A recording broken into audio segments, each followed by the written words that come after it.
What happens when one of Hollywood's most respected actresses sits down for what should be a routine interview and ends up in the most explosive confrontation ever witnessed on daytime television? Today we're breaking down the shocking moment when Meryl Streep completely dismantled Joy Behar live on The View, leaving the entire studio in stunned silence. This is the kind of raw, unfiltered television that networks pray never happens. But when it does, it creates television history. Make sure you subscribe and drop a comment below because you're not going to believe how this unfolds. The morning started like any other at The View studios. Meryl Streep had been booked for what the producers thought would be a straightforward promotional interview for her latest film. The Oscar winner, known for her grace and professionalism, settled into the guest chair as the cameras rolled and the theme music faded. Joy Behar, sitting in her usual spot, had that familiar smirk playing across her face. The one regular viewers know means she's preparing to stir the pot. "So, Meryl," Joy began, leaning forward with exaggerated interest. "Tell us about this new movie of yours." I have to say, when I read the synopsis, I was wondering if Hollywood is just running out of original ideas these days. The other hosts, Whoopi Goldberg, Sarah Haynes, and the rest of the panel, exchanged quick glances. It was an unusually sharp opening, even for Joy, who was known for her blunt commentary. Meryl, however, maintained her composure, offering a polite smile. "Well, Joy, I think storytelling has always involved revisiting themes that resonate with human experience," Meryl replied diplomatically. "This particular film explores the complexity of family dynamics during times of crisis, which feels quite relevant given everything families have been through recently." Joy waved her hand dismissively. "Oh, please, Meryl, let's be honest here. You've made a career out of playing the same tortured woman over and over again. The crying, the dramatic speeches, the whole suffering artist routine. Don't you think audiences are getting tired of watching you cry on screen for 2 hours?" The studio fell noticeably quiet. Even the production crew seemed to pause their usual bustling. Whoopi cleared her throat, clearly uncomfortable with the direction Joy was taking the interview. Sarah looked down at her notes, suddenly finding them fascinating. Meryl's smile didn't waver, but something shifted in her eyes. "That's an interesting perspective, Joy. I'm curious, what would you consider authentic storytelling? Because from where I'm sitting, exploring human emotion and vulnerability seems like exactly what art should do." "Authentic?" Joy scoffed, her voice rising slightly. "Authentic would be admitting that you've been coasting on your reputation for decades. You get nominated for everything because it's Meryl Streep, not because the performances are actually that remarkable anymore. It's like the emperor's new clothes, and everyone's too afraid to say it." The tension in the room was palpable now. Cameras continued to roll as the other hosts sat in stunned silence. This wasn't the playful back and forth that sometimes happened on the show. This felt personal, hostile, and completely unprofessional. Meryl set down the water glass she'd been holding and looked directly at Joy. "I see. So you believe that recognition comes from some sort of industry conspiracy rather than craft and dedication?" Meryl's voice remained steady, but there was steel underneath the politeness. "Tell me, Joy, what's your background in performance? What gives you the authority to make such sweeping judgments about artistic merit?" Joy's face flushed slightly. "I don't need to be a chef to know when food tastes bad, Meryl. And I've been in this business long enough to know manufactured excellence when I see it." "This business?" Meryl repeated, her eyebrows raising slightly. "You mean television hosting? Because acting, real acting, requires a level of vulnerability and skill that I'm not sure you'd understand. It's not about delivering opinions from behind a desk." The other hosts were now actively trying to redirect the conversation. Whoopi jumped in. "Ladies, maybe we should talk about the film itself. The story. The characters." But Joy wasn't backing down. "Oh, here we go with the superiority complex.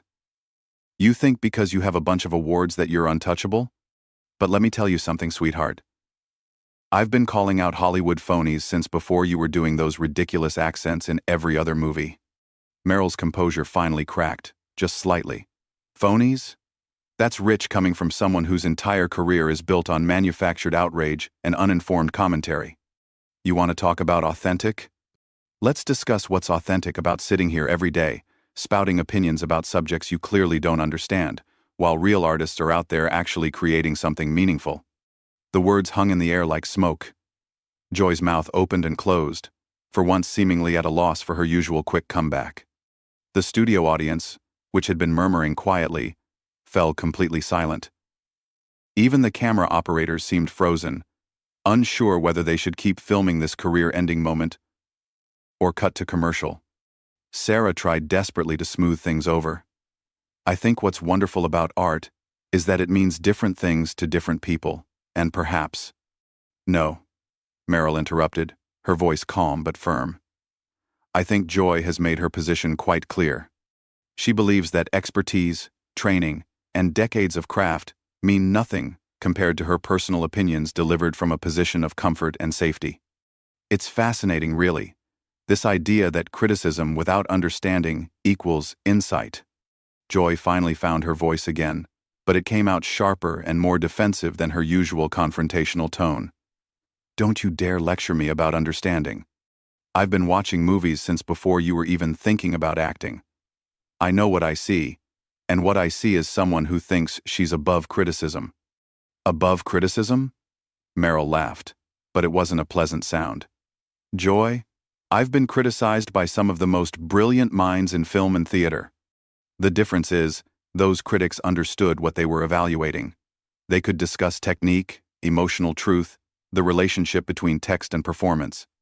You're offering nothing but personal attacks disguised as professional commentary. The words hit Joy like a slap across the face. Her cheeks reddened as she realized that Meryl had just publicly dismantled her entire approach to commentary in front of millions of viewers. But instead of backing down or acknowledging the valid point, Joy doubled down in the worst possible way. Personal attacks? Joy's voice cracked slightly as she leaned forward aggressively. You want to talk about personal attacks?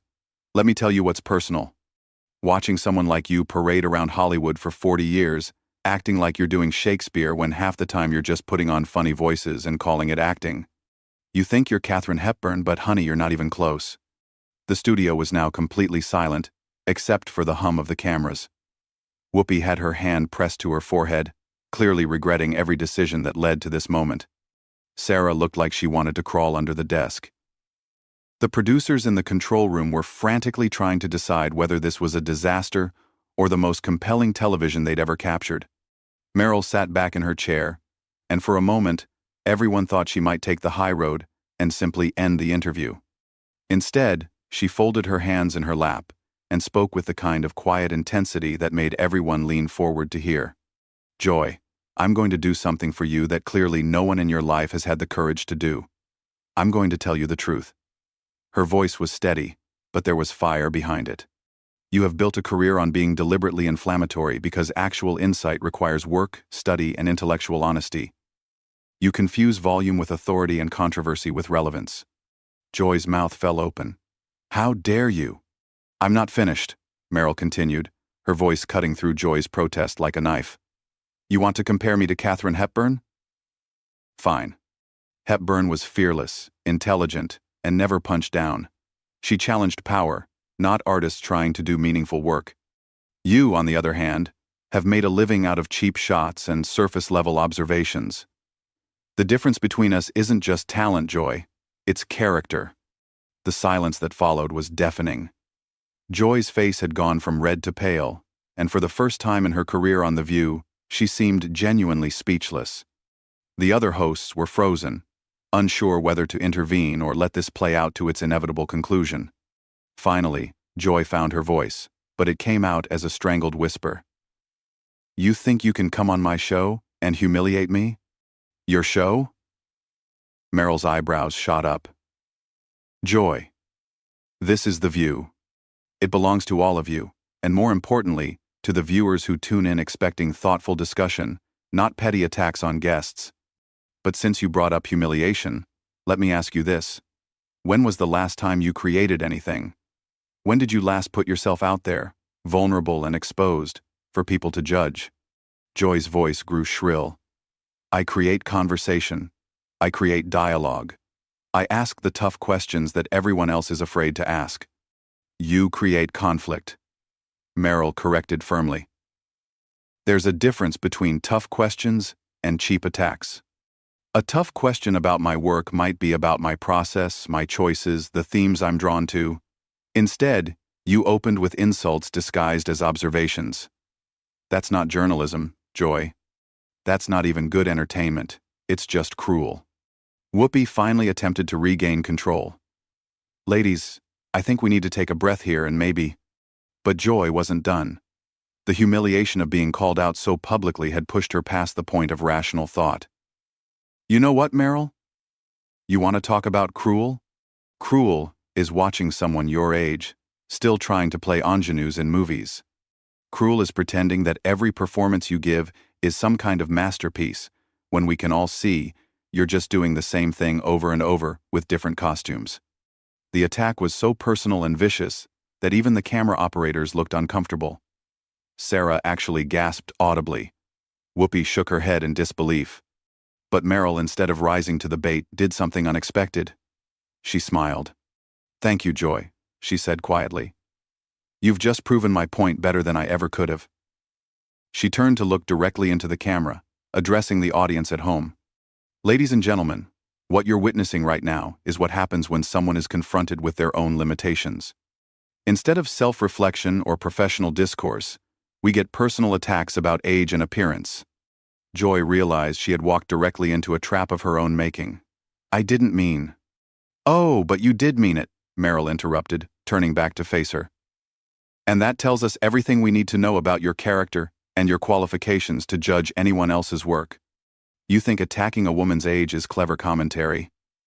You think ageism disguised as criticism makes you edgy and relevant. Joy was now visibly flustered, her usual confidence completely shattered. I've been doing this longer than... Longer doesn't mean better, Joy, Meryl said firmly. It just means you've been making the same mistakes for a longer period of time. And frankly, if this is what you consider professional behavior after all these years, then maybe it's time to reevaluate your approach. The other host sat in stunned silence as Joy struggled to regain her composure. Her face was flushed, her hands were shaking slightly, and for the first time since she'd joined The View, she looked genuinely vulnerable. But instead of evoking sympathy, her previous attacks had burned any goodwill she might have received. Sarah made one more desperate attempt to salvage the interview. Perhaps we could talk about the message of your film, Meryl, and how it relates to current. Actually, Meryl said, standing up from her chair, I think we've covered quite enough for today. Joy has made it clear that she's more interested in personal attacks than professional discussion, and I don't see any point in continuing this conversation. Joy's voice came out as a croak. You can't just leave in the middle of an interview. Meryl paused and looked down at her with something that might have been pity. Joy, you stopped conducting an interview the moment you decided to make this personal. What we have now is just you embarrassing yourself on national television while I try to maintain some semblance of dignity for both of us. The studio was so quiet you could hear the hum of the air conditioning. Meryl stood there, poised and dignified, while Joy sat slumped in her chair, the reality of what had just transpired beginning to sink in.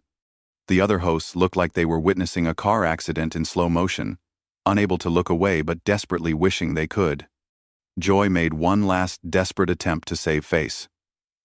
Fine. Walk away. That's what people like you do when you can't handle real questions. Meryl paused, her hand on the back of her chair, and slowly turned around. The look in her eyes was pure steel. Real questions, Joy? Let me show you what a real question looks like. She sat back down, but on the edge of her seat, leaning forward with laser focus. Here's a real question for you. In all your years of television, can you name one instance where your confrontational approach actually led to meaningful insight or positive change? Joy's mouth opened, but no words came out. The question hung in the air like a challenge that everyone knew she couldn't meet. Here's another one. Meryl continued relentlessly. Can you explain to your viewers why you think personal attacks constitute professional journalism? Because that would be genuinely educational for everyone watching. Whoopi tried to intervene again. Meryl, maybe we should. No, Whoopi, Meryl said firmly, never taking her eyes off Joy. Joy wanted real questions. These are real questions. They're about professional standards, about the responsibility that comes with having a platform. about the difference between challenging people and simply bullying them. Joy finally found her voice, but it came out weak and defensive. I'm not a bully. I ask tough questions. Sometimes people don't like that. There's the problem right there, Meryl said, shaking her head. You think being disliked for asking probing questions is the same as being disliked for being needlessly cruel. They're not the same thing, Joy. One is journalism, the other is just bad behavior with a television contract. The cameras continued rolling as Joy struggled to respond. Her usual quick wit had completely abandoned her, and she looked around the table desperately, hoping one of her co-hosts would come to her rescue. But Sarah was staring at her hands, and Whoopi looked like she was calculating how many more minutes until commercial break. Let me give you an example of the difference, Meryl continued, her voice taking on the tone of a teacher addressing a struggling student. A real question might have been, Meryl, your latest film deals with themes of resilience in the face of adversity. Given your long career, what have you learned about finding truth in difficult emotional territory? That would have been challenging and substantive. Joy tried to interrupt. That's not.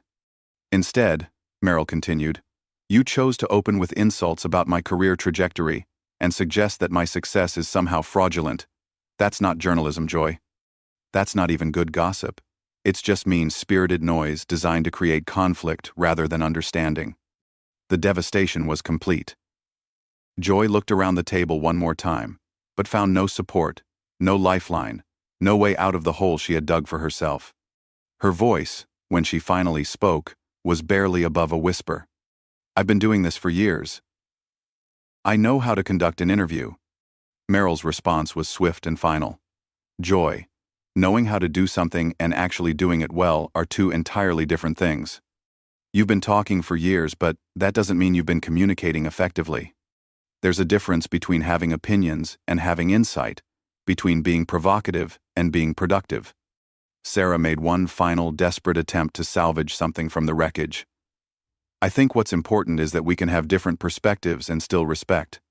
Respect, Meryl repeated, turning to Sarah with a sad smile. Yes, that's exactly what's been missing here. Respect for the craft, respect for the guest, respect for the audience who tuned in, expecting thoughtful discussion rather than a verbal ambush.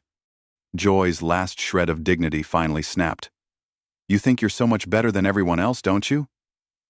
You think your little speeches make you superior? Meryl stood up again. But this time her demeanor was different. There was sadness in her eyes. Disappointment rather than anger. Joy? I don't think I'm better than anyone. But I do think we all have a responsibility to be better than our worst impulses. Today, you chose to give in to yours. And now you're trying to make that choice my fault. She gathered her purse and turned to face the camera one final time. To the viewers at home, I apologize that what should have been a conversation about storytelling and art became something much uglier. That wasn't my intention when I agreed to come here today. Joy made one last pathetic attempt to regain control. Well, maybe next time you'll think twice before coming on a show where we ask real questions. Meryl paused at the edge of the set and delivered the final blow with devastating calm. Joy, the tragedy isn't that you ask difficult questions. The tragedy is that you think what you did here today qualifies as asking questions at all. Real journalism requires curiosity, preparation, and respect for both your subject and your audience. What you did was none of those things. As Meryl walked off the set, her heels clicking